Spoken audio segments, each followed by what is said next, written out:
Olá pessoal, graça e paz do Senhor Jesus seja com todos nós.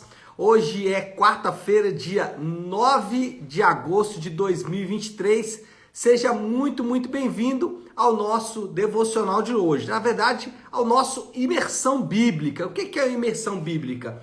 É o devocional diário de estudo das Escrituras Sagradas, de imersão nas Escrituras Sagradas. E hoje nós vamos falar de Gênesis, capítulo de número 3, e o tema do devocional de hoje é Eles comeram. É isso mesmo. Eu quero ler o texto aqui, deixa eu até deixar minha Bíblia aberta aqui, porque eu vou ler alguns textos hoje de Gênesis 3. Inclusive, se você estiver aí com a sua Bíblia também, deixa ela aberta aí, que a gente vai ter que ler bastante alguns textos aqui nesta manhã para falar sobre o assunto de queda. Vamos lá, o primeiro texto que eu quero ler é Gênesis 3,15, a base aqui do nosso devocional de hoje, que diz assim: porém, inimizade entre você e a mulher, entre a sua descendência e o descendente dela. Este ferirá a sua cabeça e você lhe ferirá o calcanhar. Isso Deus está falando para serpente. Bom,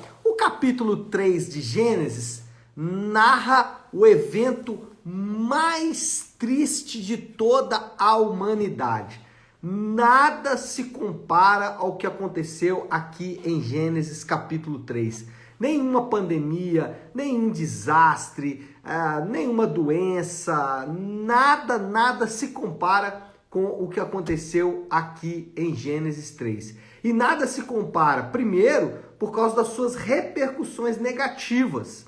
Nada se compara por causa dos seus desdobramentos, que estão aí presentes até hoje, na nossa vida pessoal e no mundo em que nós vivemos também. Então, o capítulo 3 de Gênesis, sem dúvida alguma, é o capítulo mais tenebroso de toda a história da humanidade. Aqui que as coisas deram errado. E por que as coisas deram errado aqui? Porque a morte e o mal entraram na criação perfeita de Deus.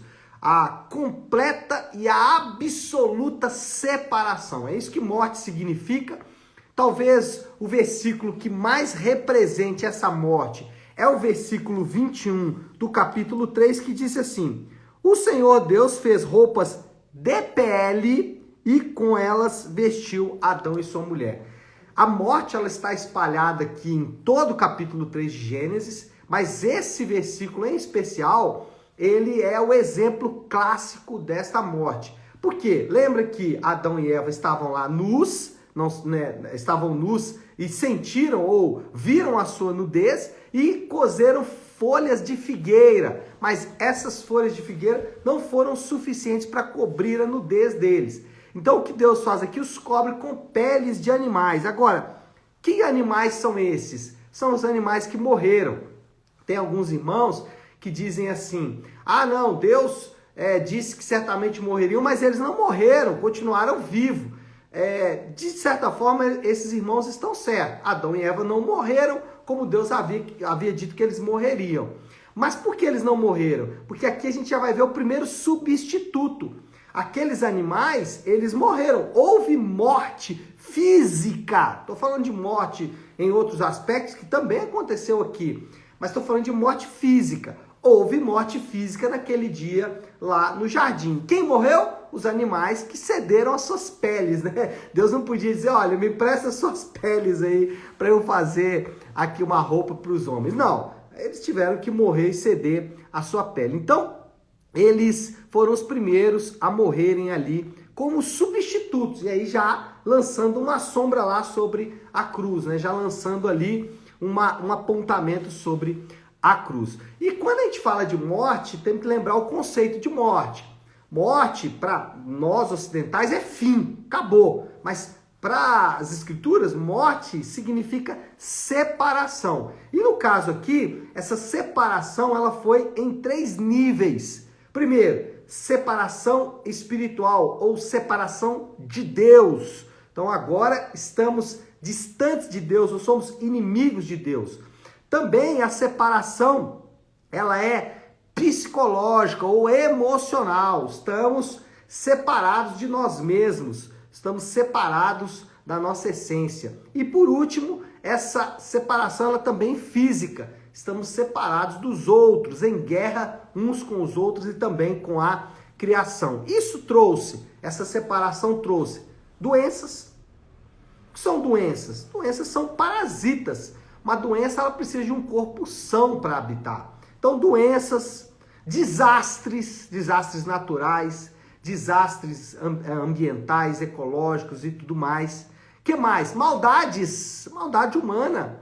As maldades que a gente vê nos homens o tempo todo, isso é resultado desta separação entre outras coisas. Já aqui nos primórdios, a gente já vai ver o resultado dessa morte lançando seus tentáculos.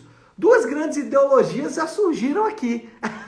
Duas tão presentes muito forte hoje, há algum tempo elas ficaram aí sumidas, mas estão muito presentes hoje. Quais são elas?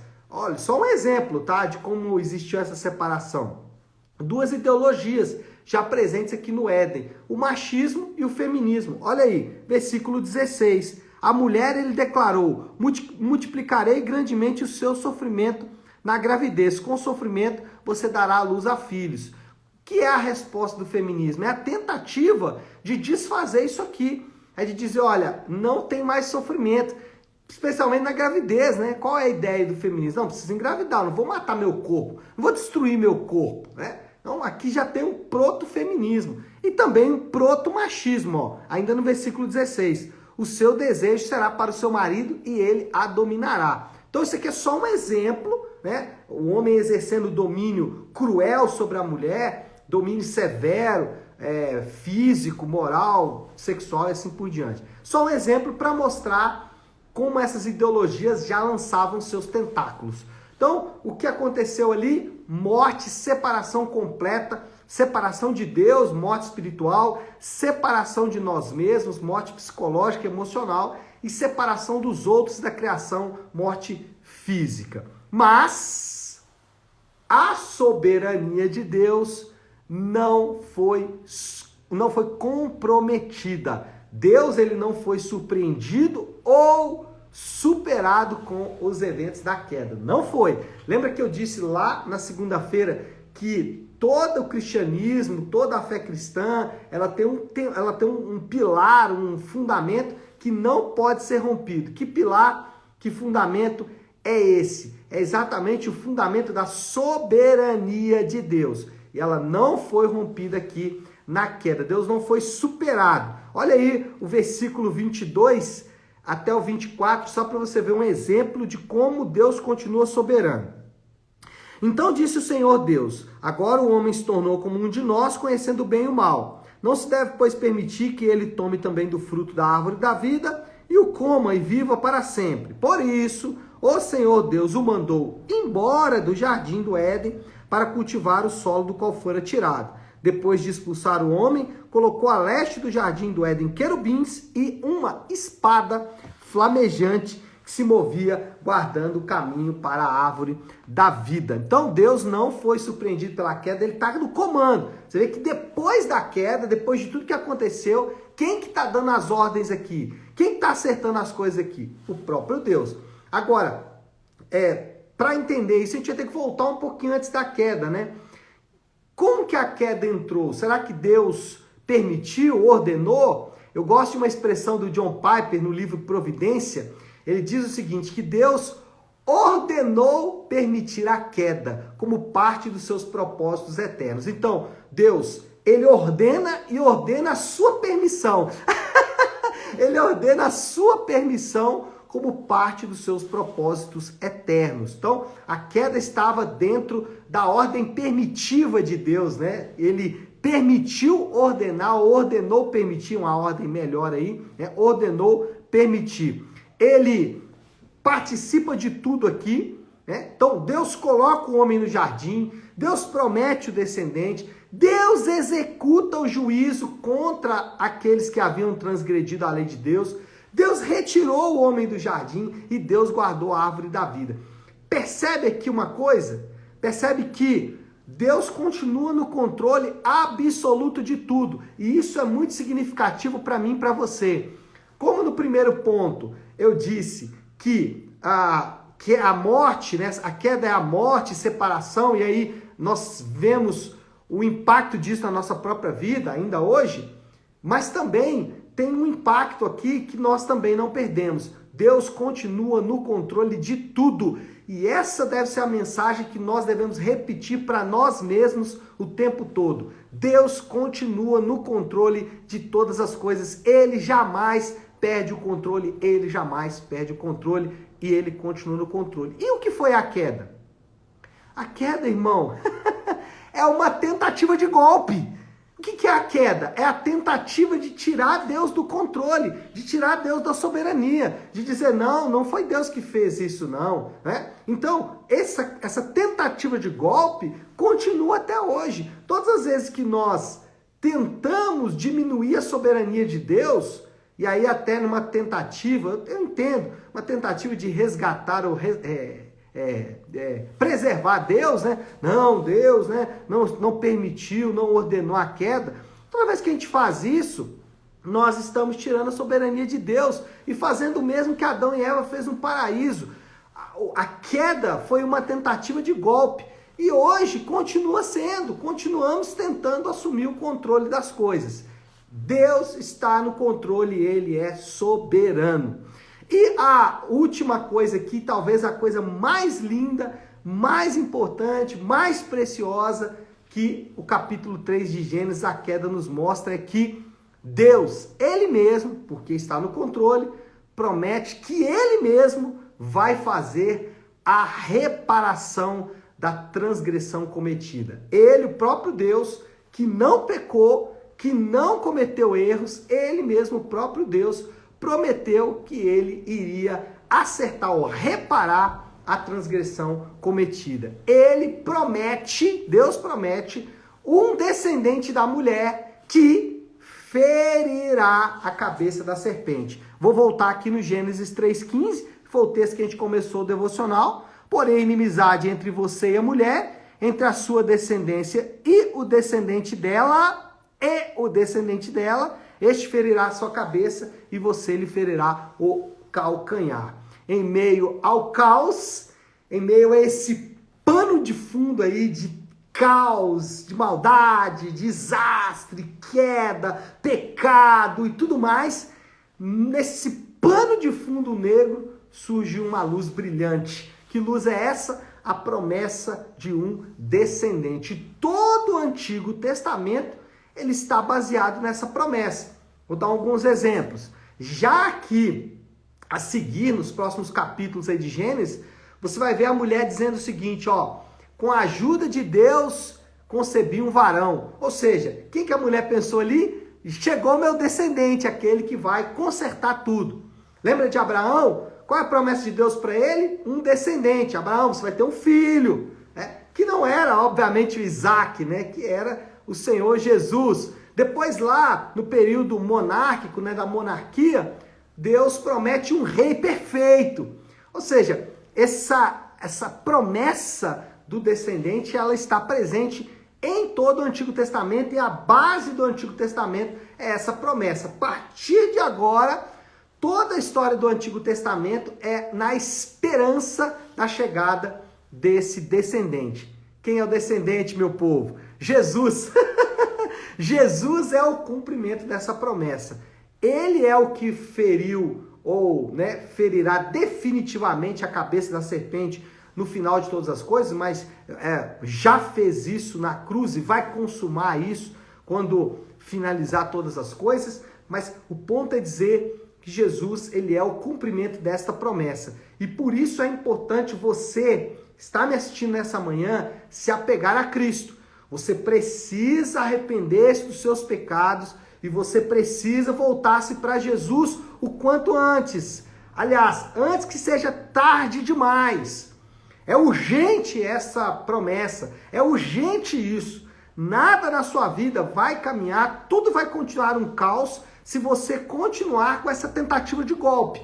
Se você continuar tentando ser o soberano da sua vida, fazer o que dá na sua cabeça. Você precisa logo arrepender-se dos seus pecados e voltar-se para Cristo em arrependimento. Voltar-se para Cristo confessando seus pecados, livrando-se dele e buscando nova vida. Não há outro caminho, esse é o caminho prometido e essa promessa continua vigorando e vigorando firmemente. Meu Deus, já falei pra danar, né, gente? Eu acho que tá na hora de terminar. Então deixa eu dar aqui a moral da história, já pra gente caminhando aí pro fim. Qual é a moral da história, ou seja, a conclusão de tudo isso? Em meio ao desastre e à maldição advindos da queda, o Senhor Deus promete que vai restaurar todas as coisas e que está prontamente envolvido com sua criação. Em meio a tudo isso, promessa de Deus, envolvimento de Deus. Deus diz, eu estou aqui, vou consertar tudo, vou fazer tudo, vocês vão ver o que eu vou fazer. Essa é a essência da promessa de Deus. E aí, qual é o desafio do Léo? A aplicação final aí, né? Já dei várias aplicações durante o devocional, mas uma aplicação final aqui é que não existe caos que Deus não possa interferir com o seu amor. Não existe. Talvez você está me assistindo aí nessa manhã, vivendo um caos. Doença, problema no casamento, financeiro, interior, né? Problemas no seu trabalho, na sua empresa, né? Enfim, você pode estar vivendo aí, não um caos completo, mas um pequeno caos. Deus pode interferir. Pastor, eu estou vivendo um grande caos, tá uma tempestade aqui. Deus pode interferir, mas lembre-se, para isso você precisa deixar a tentativa de golpe para trás. Se você tentar continuar controlando as coisas, não vai resolver. Vai continuar em queda. Só vai acontecer se você deixar essa tentativa de golpe para trás. Para de tentar comandar as coisas. Para de tentar conhecer o bem e o mal a parte de Deus. Senão não vai acontecer. Chega! Falei demais. Hora de orar. Se você puder, pare aí o instante que está fazendo e vamos juntos buscar a Deus em oração. Querido Deus, Pai de amor e graça, Senhor de misericórdia, meu Pai, que oportunidade rica temos de relembrar e principalmente aprender sobre eventos tão significativos em nossas vidas. E de tudo que aprendemos aqui, Senhor Deus, é de que o Senhor está envolvido na solução desse grande problema. Para isso, nós precisamos nos submeter. Eu faço isso e oro para que o Senhor conduza os meus irmãos que estão aqui nesta manhã, também assistindo ou estão assistindo essa gravação, a também se submeter à tua doce e preciosa vontade. Assim eu oro e o faço em nome de Jesus. Amém. Amém, meu povo? Bom, então é isso. Nós vamos ficando por aqui. Que Deus te abençoe. Uma excelente quarta-feira para todos. Fiquem com Deus.